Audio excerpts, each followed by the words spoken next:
नमस्कार मित्रों, एक बार फिर से आपका स्वागत है न्यूज स्पिरिट में। इस वक्त की जो खबर आ रही है वो खबर है कांग्रेस को लेकर।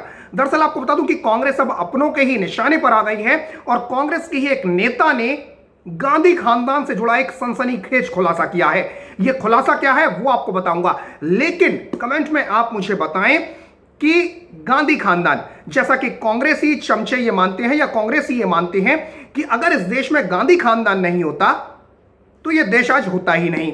मतलब ऐसा लगता है जब वो गांधी खानदान की वाहवाही करते हैं, माँ बेटे बेटी की जब वो वाहवाही करते हैं तो ऐसा लगता है जैसे इस देश की धुरी जो है वो गांधी खानदानी है।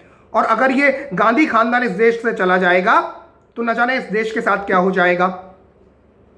हालांकि आपको बता दूं कि 70 सालों में इस देश में कांग्रेस की सरकार रही और विकास के कामों को तो छोड़ दें, इस देश में कांग्रेस और गांधी खानदान ने जितने घोटाले किए हैं उसकी आपको बता दूं कि उसकी कोई था नहीं है। A to Z घोटाले इस देश में किए गए और हर घोटाले में गांधी खानदान का नाम जुड़ गया, लेकिन फिर भी भारत माता की जगह चमचों को सोनिया माता नजर आती है और ये कहते हैं कि यही है सब कुछ। लेकिन फिलहाल आपको बता दूं कि अब गांधी खानदान की पोल खुद उन्हीं के नेताओं ने खोलना शुरू कर दिया है और बड़ी खबर जो आ रही है वो ये कि गांधी खानदान से जुड़ा एक सनसनीखेज खुलासा सामने आया है।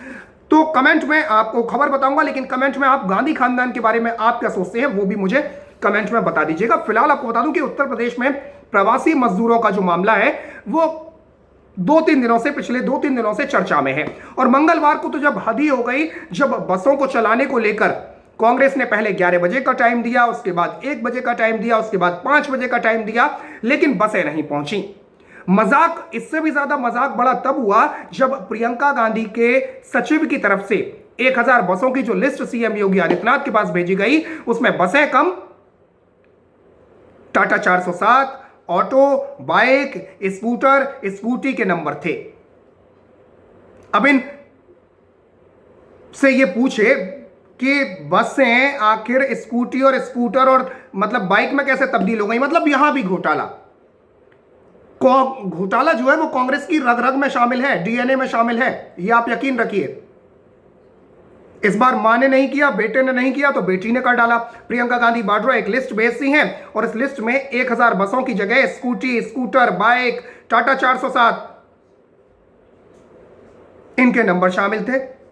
लेकिन फिलहाल आपको बता दूं कि कांग्रेस अब अपनों के ही निशाने पर आ गई है और दरअसल रायबरेली से जो कांग्रेस की विधायक हैं अदिति सिंह, उन्होंने इस पूरे मामले पर पार्टी की कड़ी आलोचना की है और साथ ही साथ सीएम योगी की तारीफ भी की है।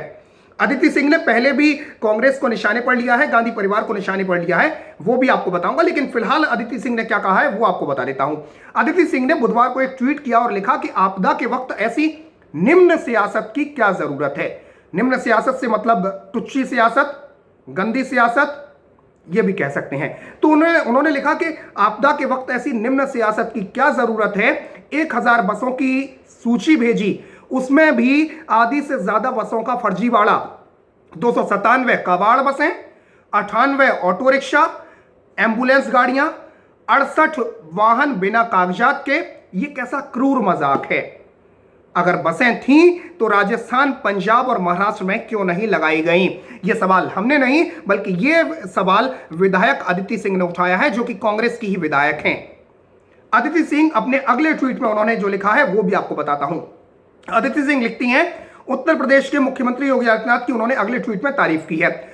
उन्होंने लिखा कि कोटा में जब यूपी के हजारों बच्चे फंसे थे तब कहां थी ये तथाकथित बसें। तब कांग्रेस सरकार इन बच्चों को घर तक तो छोड़िए, बॉर्डर तक नहीं छोड़ पाई। तब सीएम योगी ने रातों रात बसें लगाकर इन बसों को घर पहुंचाया और खुद राजस्थान के सीएम ने भी इसकी तारीफ की थी। आपको बता दूं कि सीएम योगी ने कोटा में जो बच्चे फंसे हुए थे, जो कि कोटा कोचिंग संस्थान के लिए गए हुए थे, यूपी के जो तमाम बच्चे थे, उनको बसें लगाकर वापस बुलवाया था। लेकिन सवाल ये कि कांग्रेस ने, प्रियंका गांधी वाड्रा तुरंत आती हैं और बड़बोलापन दिखाते हुए कह देती हैं कि 1000 बसें हमारे पास हैं, हम भेज देंगे। लेकिन महोदया ने किसी से जानकारी नहीं ली कि 1000 बसें हैं भी या नहीं है। उसके बाद इनके सचिव जो है वो लिस्ट भेज देते हैं सीएम योगी आदित्यनाथ को। अच्छा, इनको यह पता नहीं था कि सीएम योगी आदित्यनाथ इनकी गुगली पर छक्का मारते हुए यह कह देंगे कि हां बसें हैं तो लाओ भेज दो। इन्हें यह अंदाजा नहीं था और दरअसल हुआ इनके साथ उल्टा। सीएम योगी ने जब बसें मांग ली तो इन्होंने कह दिया बसें हैं, और बसों की लिस्ट जब मांग ली गई तो बसों की लिस्ट जो भेजी गई उसमें फर्जीवाड़ा कर दिया गया। उन बसों की लिस्ट में ऑटो, बाइक, स्कूटर, इनके नंबर दे दिए गए। चूंकि इन्हें यह लगा था कि नंबर तो कोई जांचने वाला है नहीं, हमने 1000 बसों की लिस्ट भेजी है, कौन सा यूपी सरकार मंगाने वाली है। लेकिन मित्रों, यूपी सरकार ने दलगत राजनीति से ऊपर उठते हुए यह फैसला लिया था। लेकिन यहां पर आप सोचिए, उन मजदूरों के साथ यह कांग्रेस मजाक क्यों कर रही है। एक तो पहले ही उनके साथ मजाक जो है वो कोरोना वायरस कर चुका है, वक्त कर चुका है, और अब उन बेबस मजदूरों के साथ जो कि मजबूरी में फंसे हैं, उनके साथ भी कांग्रेस सियासत करने से बाज नहीं आ रही है। इस तरीके की हरकतें की जा रही हैं। हालांकि आपको बता दूं कि अब आपको बताता हूं कि अदिति सिंह कौन है। दरअसल आपको बता दूं कि अदिति सिंह अध्यक्ष सोनिया गांधी, जो कि कांग्रेस की पार्टी की अध्यक्षा हैं, सोनिया गांधी के संसदीय क्षेत्रों की सीट से विधानसभा के लिए चुनी गई थी। कांग्रेस महासचिव प्रियंका गांधी के करीबी मानी जाती हैं और उन पर पार्टी के व्हिप का उल्लंघन करके विधानसभा सत्र में शामिल होने का आरोप भी लगाया गया था। यह सत्र 2 अक्टूबर को बुलाया गया था पिछले साल। अदिति ने तब पार्टी को कारण बताओ, कांग्रेस पार्टी ने इनको कारण बताओ नोटिस भी भेजा था, और उसका भी अदिति सिंह ने मजाक उड़ाया था। अपनी पार्टी से मिले कारण बताओ नोटिस का जवाब देते हुए अदिति सिंह ने कहा था कि उन्हें नोटिस मिला ही नहीं है। उन्होंने तंज कसा था कि पार्टी नेता ने मीडिया में नोटिस दिया होगा।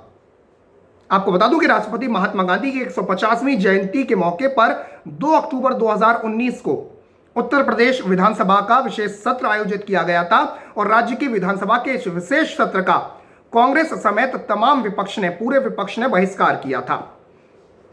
इसके पहले आपको बता दूं कि अदिति सिंह ने कश्मीर से जो धारा 370 हटाई गई थी उसका भी समर्थन किया था, मोदी सरकार का, कांग्रेस पार्टी की लीक से हटकर। हालांकि कांग्रेस पार्टी तो इसे कश्मीर का मुद्दा ही नहीं मान रही थी भारत का।